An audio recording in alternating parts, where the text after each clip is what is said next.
and he was just like, walked up like mad aggressive and was like, hey man, you like music? And I was like, yeah. And he's like, you like rap music? And I was like, yeah. And he's like, cool. And then he grabs his headphones, puts them on my head, and then he starts rapping to me. That is my worst nightmare, because I'm brutally honest. And I was, and this dude's really big, and I'm like trapped in a corner, and he's just sitting there rapping, and it's not a good rap by any means. But it keeps going, and then he stops, and he's like, you want to hear another one? And I was like, dude, you're great, you should save it. And then he's like, thanks, man. And then he just walked out, like in and out like that, and that was like my first taste of Hollywood.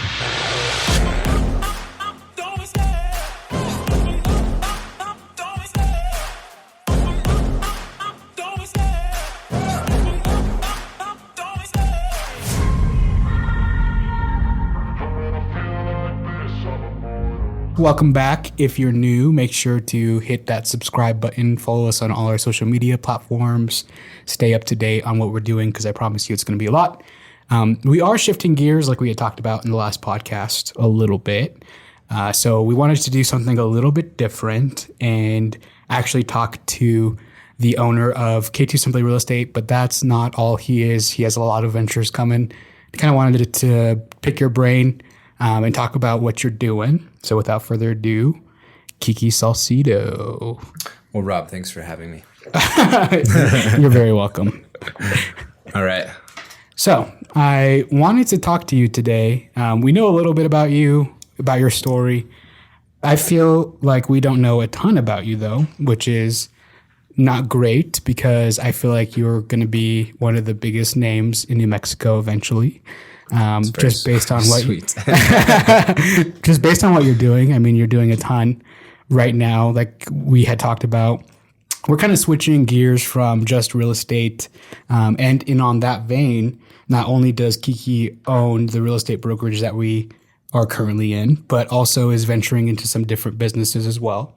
So I kind of wanted to pick your brain, see what you're thinking, why you're doing all the things that you're doing, what you're trying to bring to New Mexico. So kind of starting off on the real estate brokerage, we kind of had talked about it a little bit, but what really started you on that path and how has it led you kind of to where you are now, where you're starting some more ventures, which we'll talk about here in a second? I'll be honest with you. The first time I thought about real estate, I was like 18 years old. My dad said that you can't make money in real estate. So I forgot about it. Okay. And it wasn't until I was in Los Angeles, I was doing some acting. I started meeting people that were producing a lot of the movies and stuff. And they had real estate backgrounds. And I thought that was interesting. It wasn't anything that like really shined to me, but it's something I did note. And then as I was progressing in my acting and stuff. Wait, time out though. I don't know if we've covered it a ton either. So I'd love to talk about the acting career for a second, if you don't mind. Yeah. So I started acting back in, I want to say it was like 2010 maybe. Okay. I think my first thing, I did a DWI commercial for New Mexico. Okay. And then did a few smaller gigs, and then finally got a pretty decent sized role with a show that was called Gunslingers. It was on the American Heroes channel. And that was a lot of fun. And after we did that, I was actually speaking with somebody, and it was an actress that had been in a few different things. And I asked her, why don't you move to LA? And she said, well, I'd rather be a big fish in a small pond. And I hated that. I absolutely hated that. I feel like that theme is carried with you. Right. So immediately right after she said that, I said, well, I'm going to move to Los Angeles. And I did. That year I dropped out of college, saved up what I thought was a lot of money. It was about $1,000. Yeah. Dang. And moved everything out to Los Angeles. I had a little pop-up trailer, slept in my car for a few nights because no parks would take my pop-up trailer because it was so old and raggedy. Right. Didn't you say you were like driving with the trailer in your Mercury Sable? Yeah, it was a Mercury Sable. Nice. And that was the thing is I had $1,000 and I had to like put a tow hitch on the Sable, and that 250 gone right there, and then I had to like fix up some stuff in that old camper. Gas, right? So by the time I got to Los Angeles, I probably had like $500. Jeez. And like I said, no place would take me, so I was just kind of sleeping on the road for a while, and then I ran into a friend of mine that I had met years and years ago whenever I went out to Los Angeles to try to become a model, which didn't actually work out either.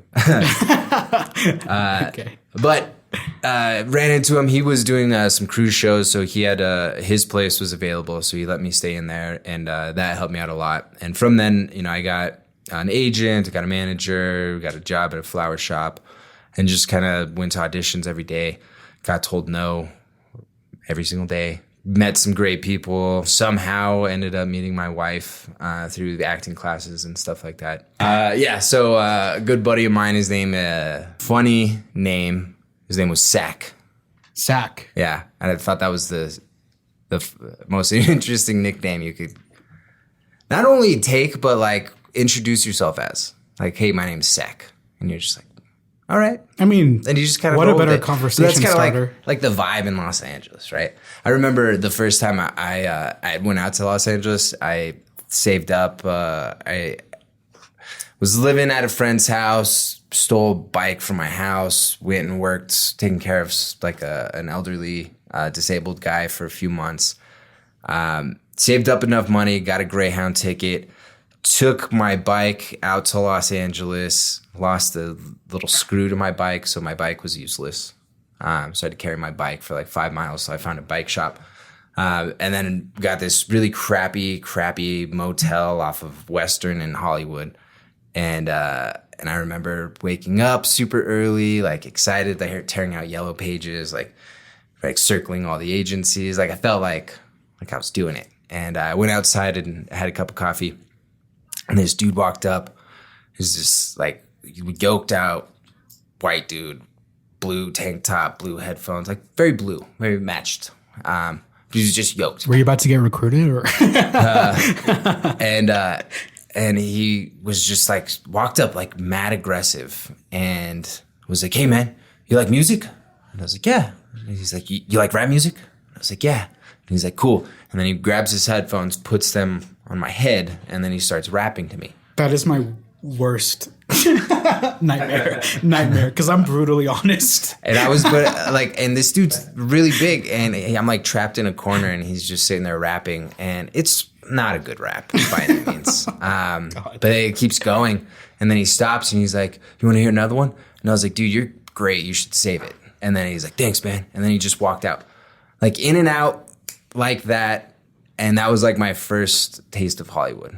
And I was like, this place is nuts. Like, people will give it to you if you want it, right? Well, I want it. So. But going back, because you were talking about how you had met your wife in LA and she started to kind of push you toward the real estate track. Yeah. Yeah. So at that point, we were working with a marijuana company. Doing some marketing for them. So we were like consultants on marijuana side. So Christina she owned a legitimate production company. So she was a businesswoman. She went to school for it. She knew all that stuff. I was a creative type. I went to school for marketing. And so together we, met this doctor who had a CBD company. And so we started working together on that. And I just kind of liked that. Like, I enjoyed that aspect of it. And then she hated it. She did not like marijuana. She didn't want to be in that industry. So she was joke's on her now. Driving around, and she heard a real estate seminar pitch. And she was like, I should go to this.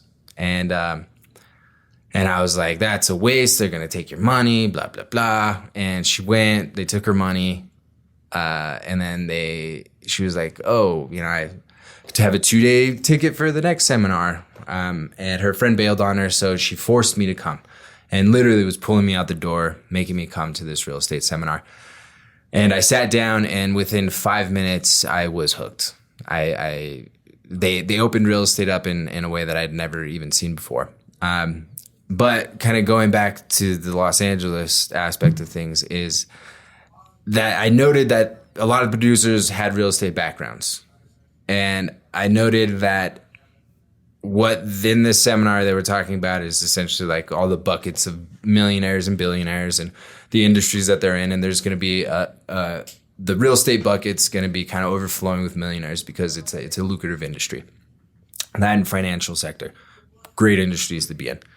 So I was like, shit, well, if I could make enough money, I could be my own producer. I could make my own movies. And at that point, I'd just finished a script. I was very excited about that. And so we made the plunge into doing the real estate. So we just started like learning from investors. You know, I was more doing sheetrock and stuff like that than I was actually doing deals.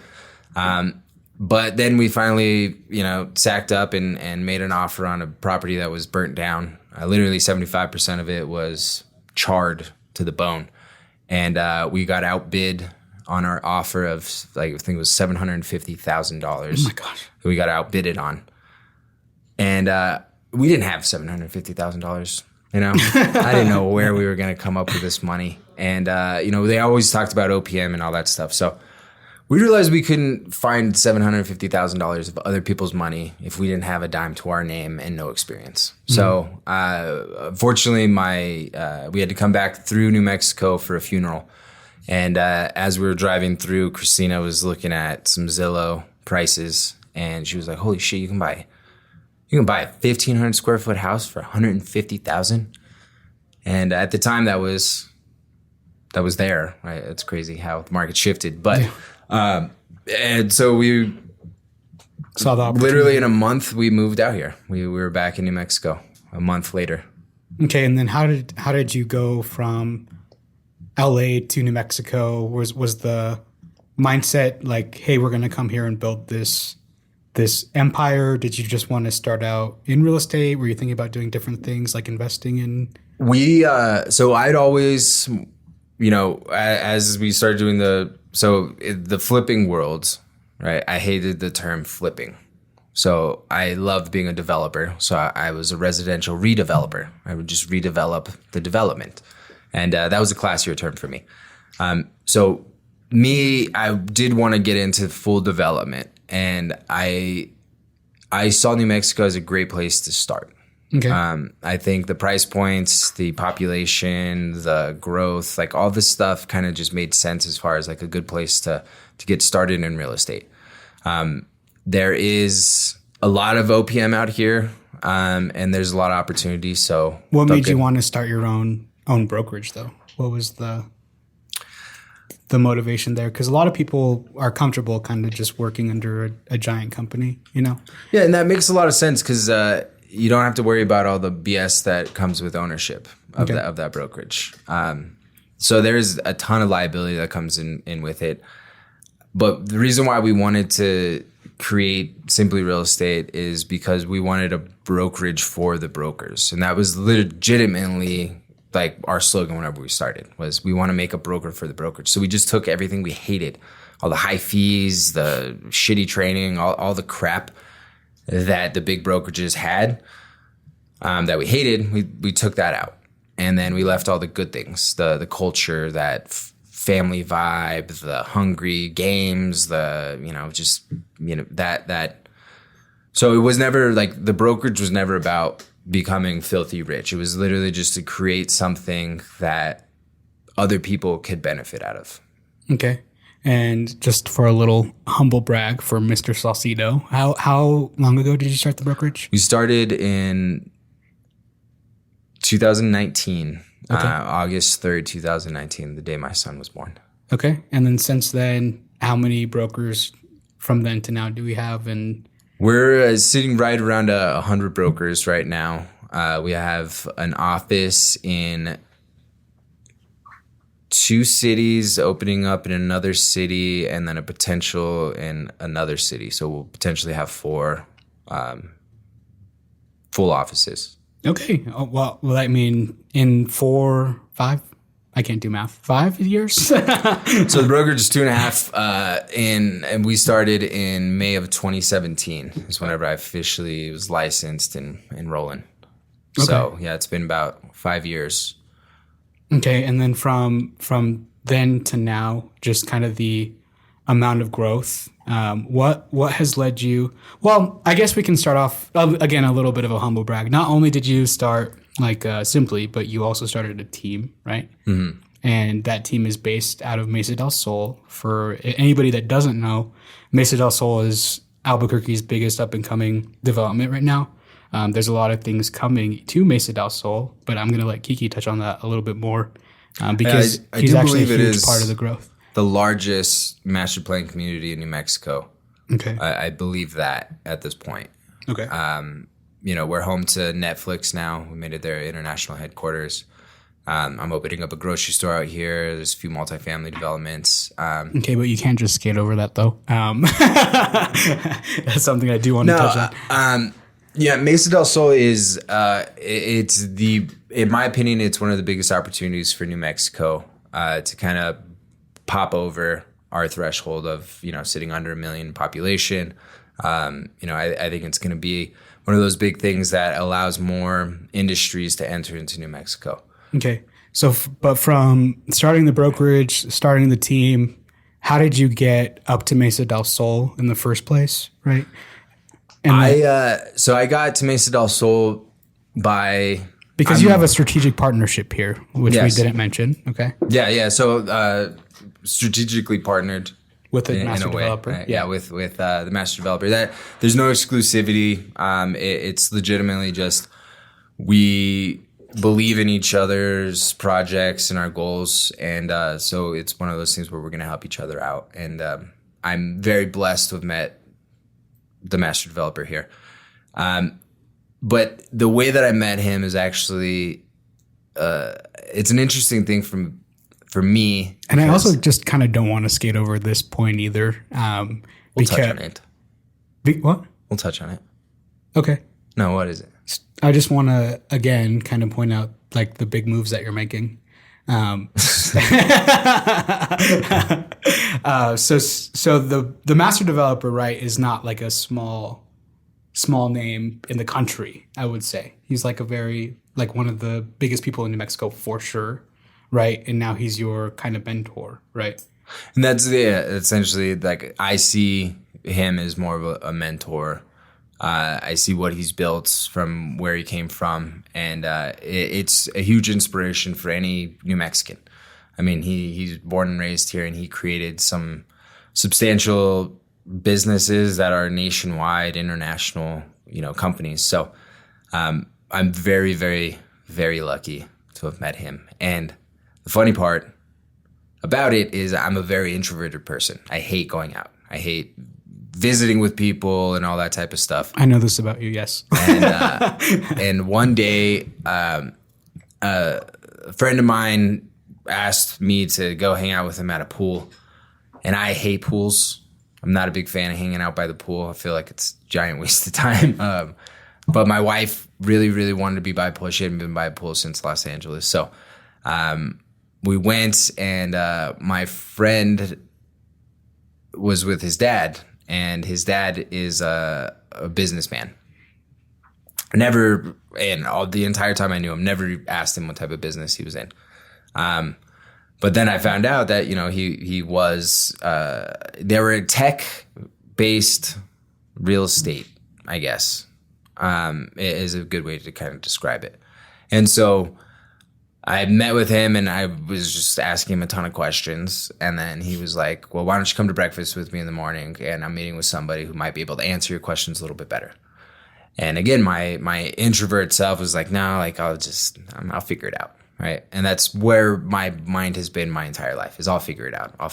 Right. And that's why I never saw any growth in myself, because I can't figure it all out. There's people that know more that I need to learn from. And that was a big lesson.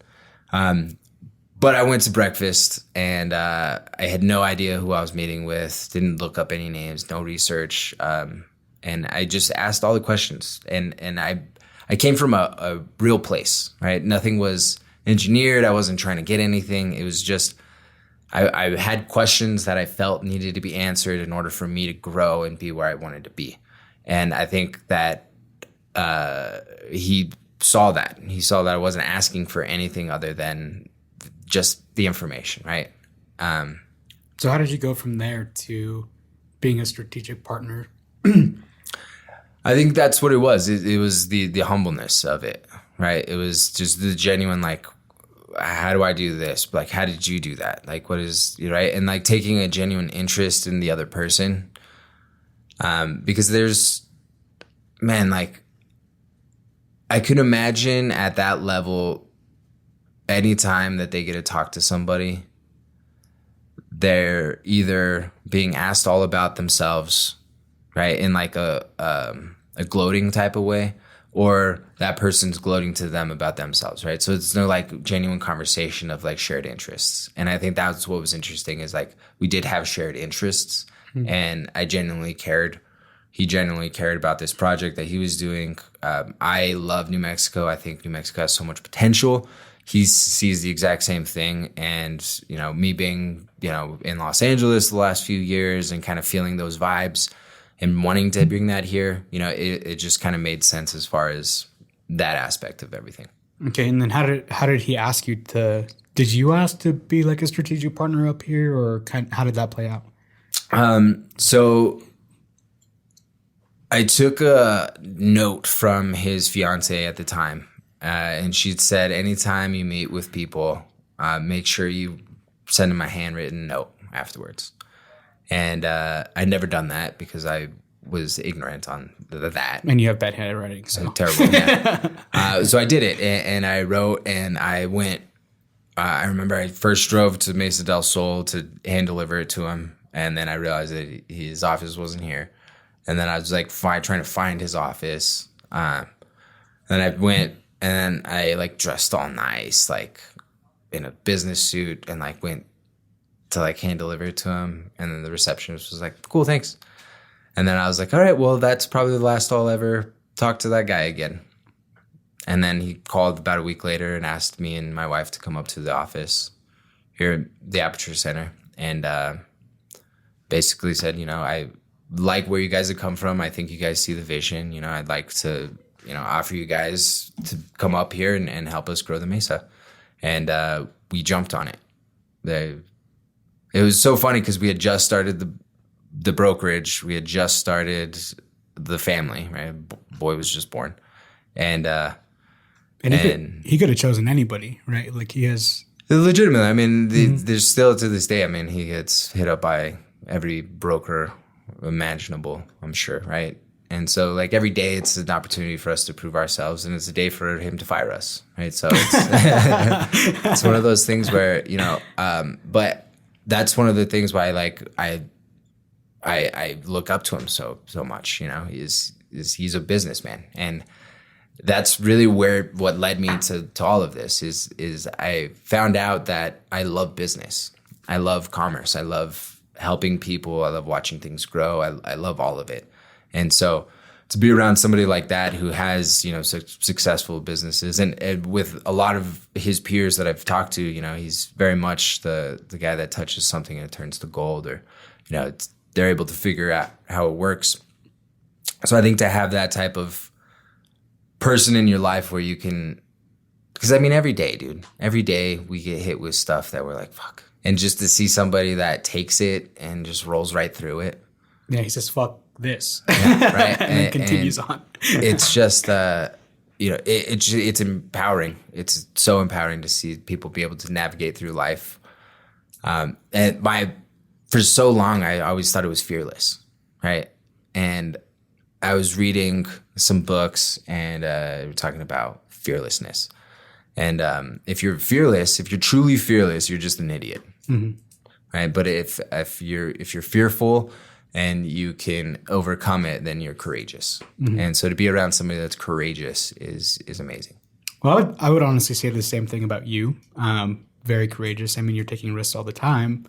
For example, the grocery store you're starting up in Mesa del Sol, a completely different venture, right? Yeah. But before we kind of touch on that, just kind of Mesa del Sol as a whole vision, like what drew you to saying yes? I know it wasn't only just him asking, right? You had to believe in it yourself, or you wouldn't have done it if just knowing you, right? So what was it that really sold you on Mesa del Sol? The vision of Mesa del Sol. I mean, it's exactly what I saw. Like, so New Mexico in so many ways is better than so many other places. Can you explain why you think that, though? Because a lot of people that live here hate it, right? Yeah. You hear that all the time. I get that. Like, I do. There are negatives of every place that you could live in. There was probably way more negatives in Los Angeles than I could pick here in New Mexico. But like some of the positives here is, how long does it take you to travel across town? Like 30 minutes, maybe. 40, maybe. That's what, going to the west side? No, that's going from the South Valley all the way to the east side. Okay, so up by the mountains, you're saying? Yeah. Okay. Yeah, that makes sense. Okay. So that's how many miles? I'm going to say like 20-ish, maybe. Through traffic. Yeah. So Los Angeles take you about 2 hours to travel, 4 miles. Jesus Christ. Right? Just because it's so congested, right? Right. So like we have that going for us. Like the travel times are relatively super easy. I mean, I used to live on the other side of the mountain and make it here in 40 minutes. So that's impressive. We have more sunshine than I would say 90% of all the other states. We have all 4 seasons. You can go anywhere in New Mexico and feel like you're in a totally different terrain. There's beautiful culture. The people are friendly. There's a lot of really great things. And in fact, anytime you meet somebody that has moved here from another state, they'll tell you They love it. they love it. They all love it. Yeah. Everybody says everybody here is so nice, but I don't know. Yeah. I mean, I can agree with that to some extent. But it's funny, like we take advantage of it. I went to Boston and some 90-year-old woman told me to get the fuck out of her way. Like that, I would never expect to hear that in New Mexico. Yeah, I'm sorry about that. Again, I was just having a rough day. But going back though, Mesa del Sol specifically, because I kind of feel like it kind of is your baby in a big way. You know what I mean? Like you're taking some big risks up here. Yeah, no, I mean, we're buying property. We've literally invested everything we have into this community. So what makes you believe in it? I know you said the vision, but like what specifically about it? Was it just bringing something new to New Mexico? Is it It's the opportunity. I think that's a huge thing too. But again, I think the vision of it, because there's a lot of developments around New Mexico. Yeah, a lot of untapped resource, a lot of untapped land, but the vision here, and the team that was put together to put that vision in place, I couldn't find that anywhere else. Okay, but what do you mean by that? Like, what is the I know what the vision is, but what is the vision? The vision? It's they wanted to create the sexiest version of New Mexico, and I think for so many of us, like we're used to that old Santa Fe Southwest style, Yeah, and I like that about New Mexico. I think it's kind of cool, right? Mm-hmm. But there's so much more to it. Right. And so I think trying to bring something like Scottsdale, something like Los Angeles, New York, like these bigger cities with like that's what drew me to it. I love that. I love that this could potentially change the history. New Mexico. Yeah, I feel the exact same way. Because it's for so long, our best and brightest get their degrees or they graduate with extremely high GPAs and then they go to another college or they go out of state. They graduate here, get an engineering degree, doctorate degree, and then they get a job offer in Chicago. And now all of our smart people are everywhere else except for here. And now there's a good amount of transplants. Like we were talking with the guys that build with robots. Mm-hmm. Like, man, those are some brainiacs, right? And a lot of them weren't from here. And that was the fun part is they all loved it here. Yep. But what brought them here? It was the opportunity. So we just need more opportunity. Do you know what I'm telling you? Like it's that simple. If we bring opportunity, we'll keep people here. If we have opportunity, we'll bring people here. We bring people here. Everyone that comes here loves it. Okay, now we're starting to change the mindset of what New Mexico is. If everyone loves it, because right now everyone talks shit about New Mexico. Yeah, but I mean, everybody who talks shit about it is from here. Yeah. Yeah. But if we start changing that perception to where, I mean, like, you go to New York, people love New York. People love New York. And they're from New York. People from New York can't stop talking about New York. Yeah. So we need that type of pride in New Mexico. We need that type of pride in Albuquerque, especially. I mean, the whole United soccer team was the biggest and closest thing we've gotten to the state being united. Yeah, no, definitely. That's the most, at those games is the most united I felt in New Mexico, for sure.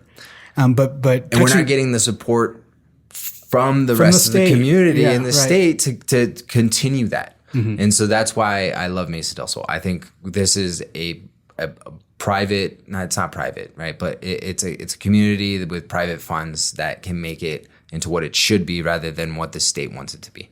I completely agree. But what opportunities for those out there that aren't from New Mexico or don't really know much about Mesa del Sol? Like, what's up here?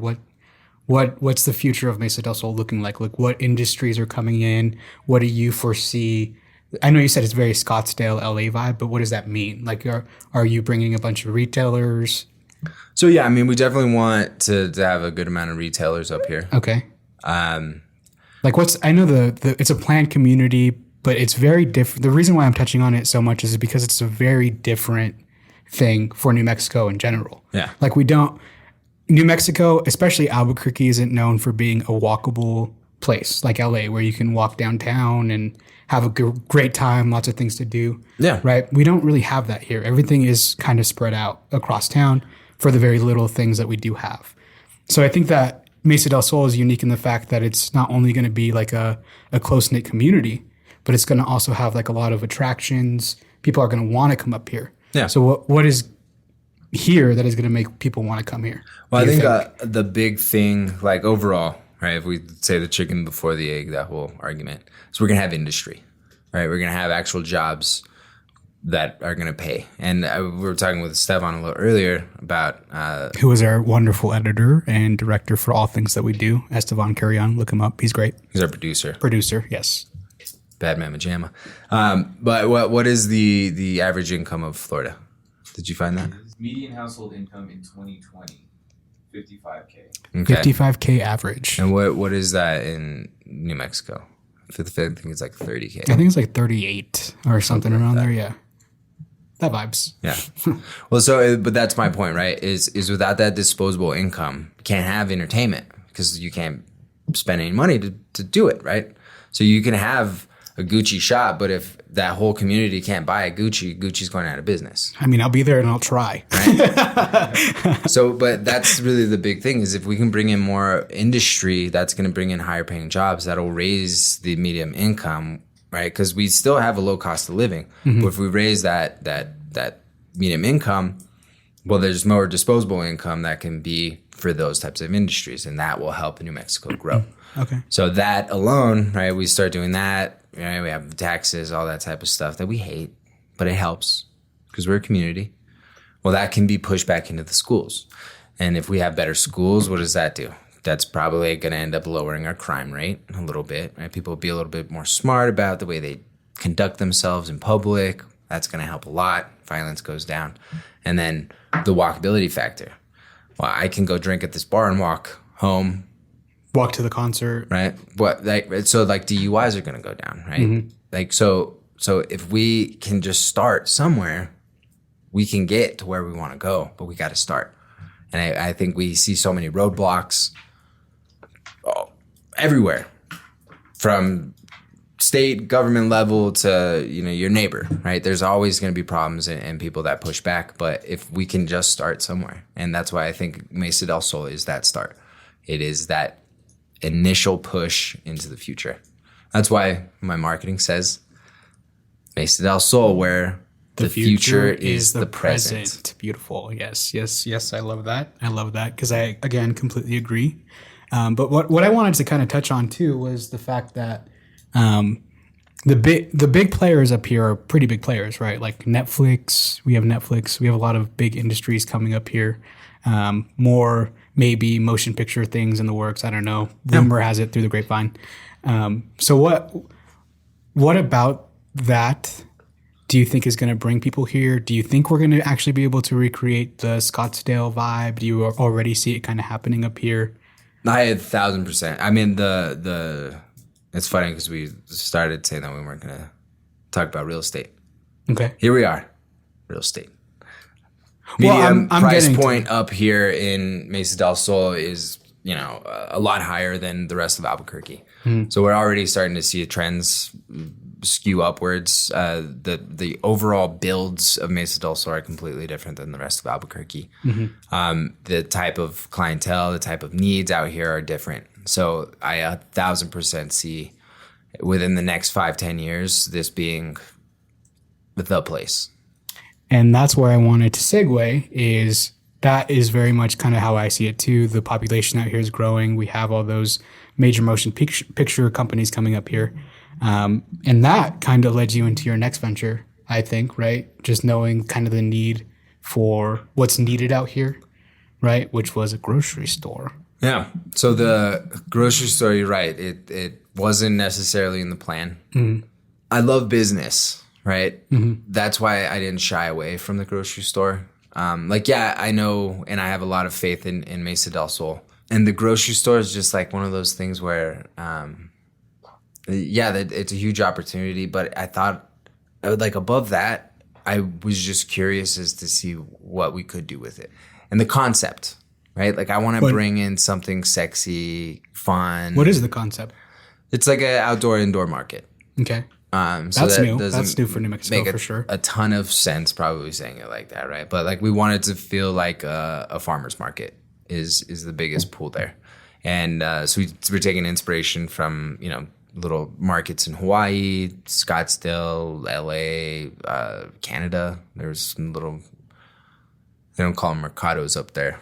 I mean, close enough.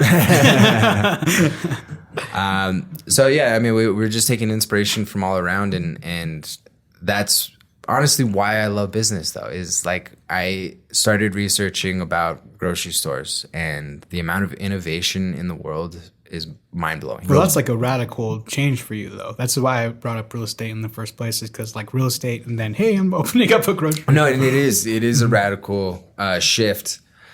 Has it been hard, stressful? It's been so hard and so stressful, and there's not a ton of resources as far as like, hey, let me help you step by step.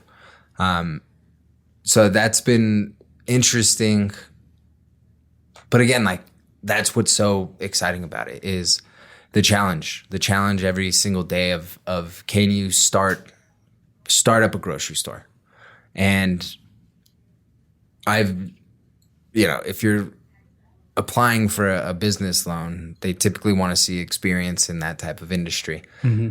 So it's literally been jumping through hoops left and right to try to make this thing happen. And so what started out as a project for the community became a passion project for myself. And but like I said, man, like if I could do this in real estate and I can do this in retail. Time out. I just also want to humble brag again for you really quick because those aren't the only two things that you're doing, right? I just kind of want to touch really quick on, you also have a construction company, an investment company, a commercial company, commercial real estate, which is kind of tied in, but still different, right? Well, and that's, it's interesting, right? Because they all suck. No, I'm just kidding. They're all so amazing, but it's so stressful. Like it's nonstop stress. I mean, like we worked for 9 months to build a house, and it fell apart. And so it's crazy. Like, but that's what we signed up for. That's what we want. And like, are we gonna lose money? Yeah. I hate to say it, right? But like eventually in a deal, you're gonna lose a little bit of money. But I'd rather lose 10,000 now than 50,000, a year from now.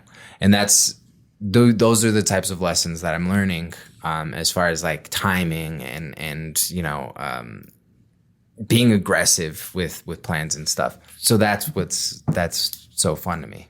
Like we won on our last investment, right? The capital constructions, we redeveloped a house, won on that. Went to develop a house, lost on that, right? So it's this ebb and flow of wins and losses. I think you're mostly on the winning track, to be honest. But going back to the grocery store, because that's, I think, you're taking the most effort right now, kind of, right? Because you're having to really, it's about to be open in how long? 3 months? Yeah, 3-4 months, yeah. Okay, 3 months. Everything else is kind of in place. Do they kind of like touch on each other a little bit, or is everything just completely different to where you're having to like scramble around trying to finish this task? Just because I know that when a lot of people kind of look at what you're doing, you don't make it look hard, right? I don't? No. Dude, I feel like I make it look impossible. No, I mean, I know you, so I see like the stress, right? Yeah. But I feel like when people look at everything you're doing, you don't make it look hard. Like it's like, oh, Kiki's starting another company. It's funny. You know what I mean? Well, that means a lot. So thank you. But what was the question? Do they like? Do they touch each other? Yeah. Do they? Yes. No. Do they touch each other? So I mean, like the the commercials helped more in with the retail. Okay. But no, they really don't talk to each other at all. Okay. And that's hard because like my construction company is solely residential. Okay. So I can't even use my own construction company to build my store. So that sucks. Right? Gotcha. And that was a bad move that I made a year ago. Right? Why didn't we get the GB98 instead of the GB2? But that's fine, right? Learn, move on. Mm-hmm. I think our contractor really didn't want to do commercial, but then I was talking to another guy, and he was like, "Dude, you guys made a bad move." I mean, a learning lesson, right? But I mean, like I said, I feel like a lot of people kind of see what you're doing, and they're like, "Oh my gosh, like how is he doing all that?" Do you ever feel like the stress of it all? Does it like how? I feel it, man. Like it's like I stopped setting an alarm clock. Like I naturally will wake up at 3 a.m. and it's just because I'm stressed. Okay. And maybe like it's, some people might say that's not healthy. Like for me, it's what's I'm those people. It's exciting for me, right? Okay. Because I wake up wanting to do something. I wake up with intention. So like I'll wake up and I'll start researching gondola shelving, right? And where I can find it. Or I'll research like fucking the ripeness pattern of a tomato, right? Like these different things that like I want to know because I want to be the best. And I love the research and development part of all businesses. And I think that's why I like starting businesses. And I don't think that I'm the best business person. So I know that I need to hire the right people to help, grow that business and to do that. But I love the startup. Was that hard for you? Like, because I know that's where a lot of people get caught up is like, this is my baby. I don't want anybody else touching this. No, and there's been various moments where I've done that, where I wanted somebody to put their hands in my pot and I went to slap it. And then I realized like, I don't know everything and I don't have all the answers. And that was, like I said, back in Los Angeles, like I didn't want to ask anybody for help. I didn't do a lot externally. I was very much an introvert. So like to learn these lessons now and to understand like, dude, the value that even somebody that you could see as a complete waste of time, the amount of value that person could probably bring you if you gave them the time, it's insane. And now I'm a lot more comfortable just talking with people because I can see like, holy shit, like we can actually help each other. There's a lot of symbiotic relationships that can be had out there. We both feed off of each other. No, I know that. Thank you. I was just trying to tie it back to the market, but here we go. No, I mean, like, so here's the thing, right? Is starting a business, they're different in all industries because they're all going to require something different. The retail business was very, very different for me. And if anybody is looking to start a business, like I'd love to sit down and just kind of go through the different experiences. But like from designing the store, and I was showing you some of the plans yesterday, right? Where it literally started off as a box. A little sketch. It was the cutest little sketch. Box with some lines. And just to see kind of how that like evolves and molds into, and now there's crews of workers that are going and doing it. You didn't even know about it yesterday.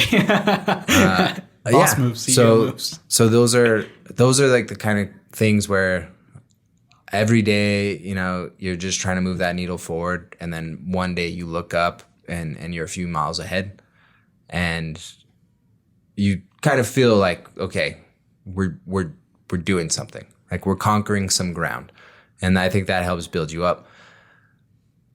I think so many people stop there, and I don't want to stop there. Like I want to continue and see how far I can take everything. Like I want to take this market and make it a franchisable type of concept. I want to, move into different types of industries. Maybe I don't want to do residential development. Maybe I want to do commercial development, right? We talk about all the stuff we want in New Mexico. Somebody has to start it, right? So why not that be us? Yeah, definitely. No, I completely agree. I think that you have a very open and forward mindset, which a lot of people, don't have. Like they don't see the big picture. Everybody kind of gets stuck on the little things. Like I can't even imagine trying to start 4 businesses at this and have them all going at the same time. How do you like manage to, is it like different days you work on different things? Do you find yourself having to work on everything at one time? I do my best to try to time block out different days. Okay. Like Fridays, I try to have my construction day. Okay. That never truly works out because, time is of the essence for a lot of these projects. So it's kind of like what pops up. But here's my thing, right, is prioritize and execute.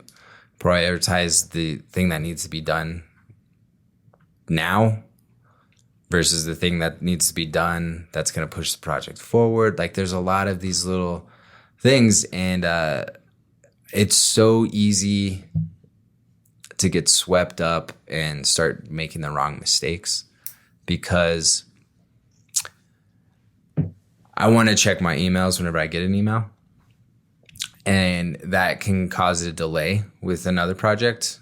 And the things whenever you're in like the scale of projects is a lot of the times people are waiting on you to do something so that they can get through. And like it could be your one thing that can get the whole project done, right? Because it's like a domino effect. Mm-hmm.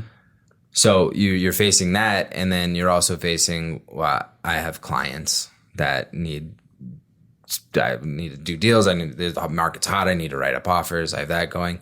I have, hey, we need to sign this bid right now because otherwise the price goes up 50%. And you're like, okay, well, what's the cost comparison with it, right? So like you're trying to, and so all this stuff is kind of going on the fly. So I do think it's good that, we have some days blocked out to kind of focus on some of it. But yeah, for the most of it, we're, and I think that's going to change, right? The more we can start hiring on and getting the staff to help us, then I think we'll start to see big breaks. And that's the hard part, man. This is where like I feel like everybody has their issue in business. Is because you only have so much time in a day. And it's that like it's my baby type of thing. So maybe you don't want people jumping in because people have opinions and ideas and it's not yours. And so, but you're crippling yourself by not going out and hiring anybody to help you. But it's hard. It's hard not to. Like, fuck, I don't have money to go hire people right now. Spend all my money. But I needed people to help me. So like, where's the balance? Where is the balance? Do you know? I don't know. Somebody tell me. Well, the whole reason why I kind of went through all that is because it's incredible to think that in 5 years, you kind of went from being a literally homeless for a little bit, actor, right? Like starving, eating out of trash cans, which you've talked about before. Legitimately, yeah. Yeah, literally. To 5 years later, having, 5 different companies? 4, 5? Yeah. I think that is incredible. That's a one for the books, definitely. Dude, it's all about the mindset. I had, whenever I was homeless, whenever I was sleeping in cars, sleeping in benches, eating trash cans, living the life, right? That was a mindset. And I put myself there. Like nobody's to blame other than myself. I never wanted to ask for help, or I didn't think. I remember I hated rich people. I would see somebody in a nice car and I hated them.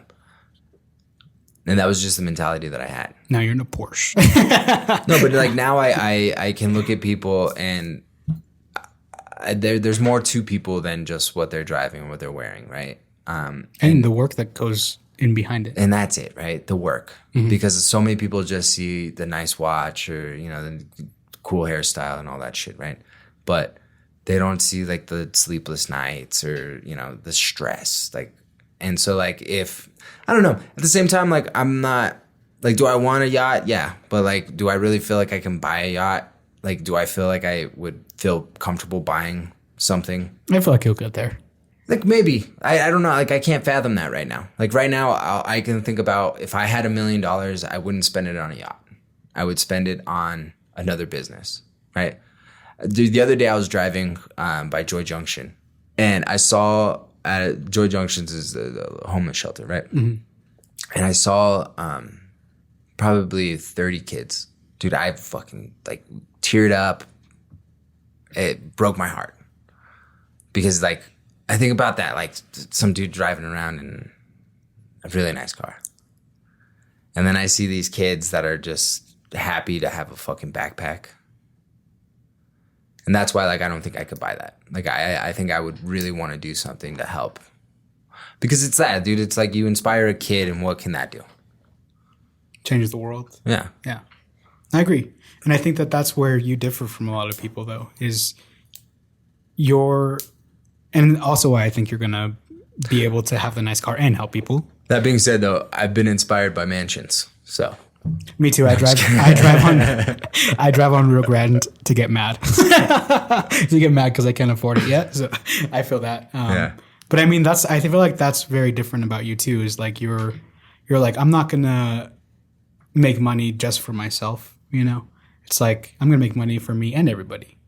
Yeah, like I whenever I say like I want everybody around me to be millionaires, like I mean that. Like I don't want ever. Like I hate whenever somebody's like, can you help me with gas? Like, it makes me sad. Mm-hmm.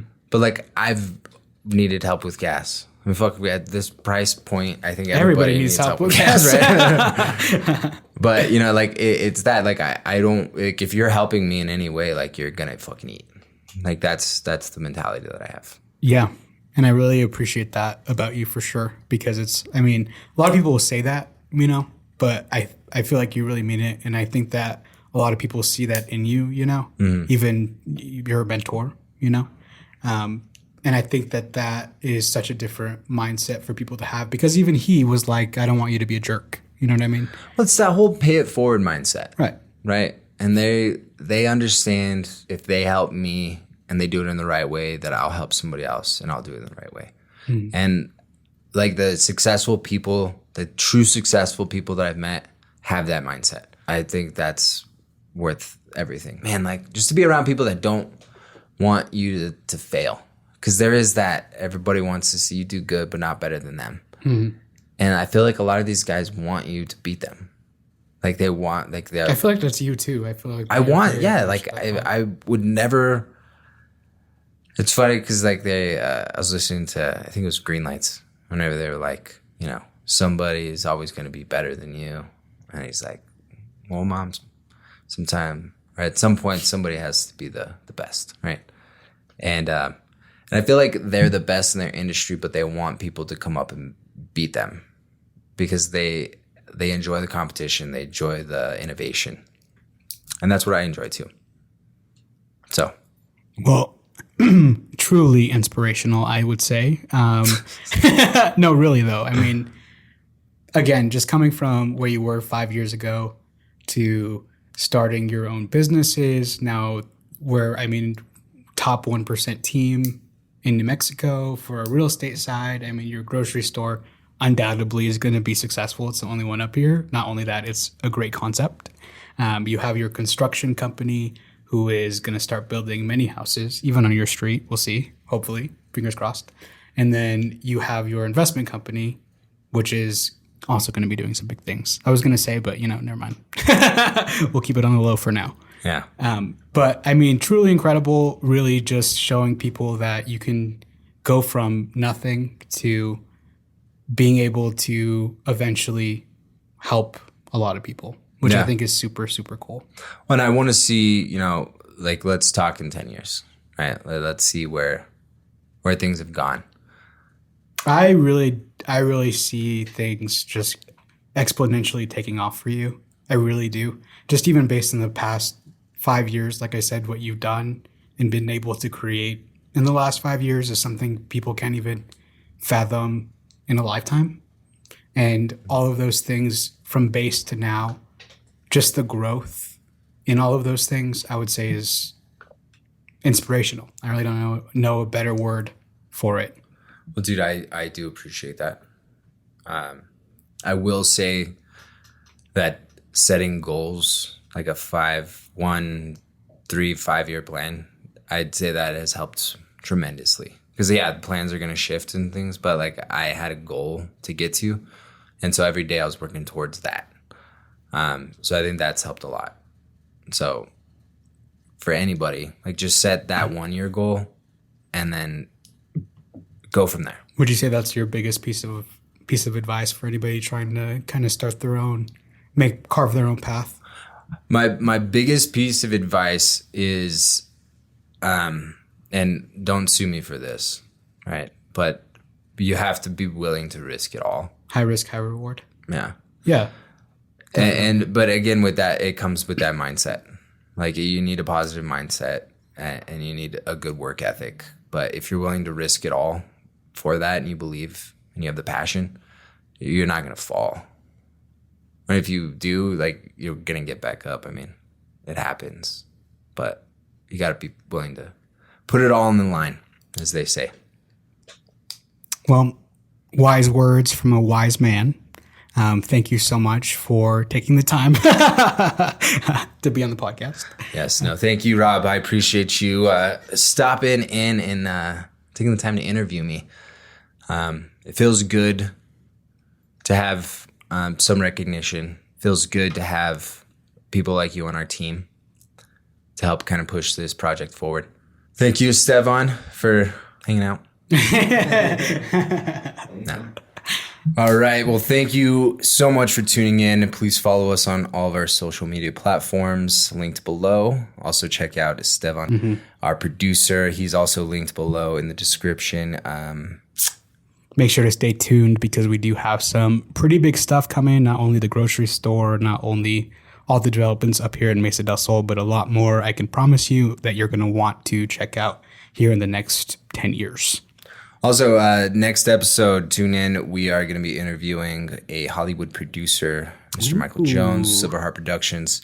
How he's come up, what the industry's like, and how that's affecting New Mexico. So tune in. I think that's going to be a really great episode. It will definitely be. Make sure to follow. I think I said all of our platforms, but if not, there you go. Make sure to follow them all, and we will see you guys next time.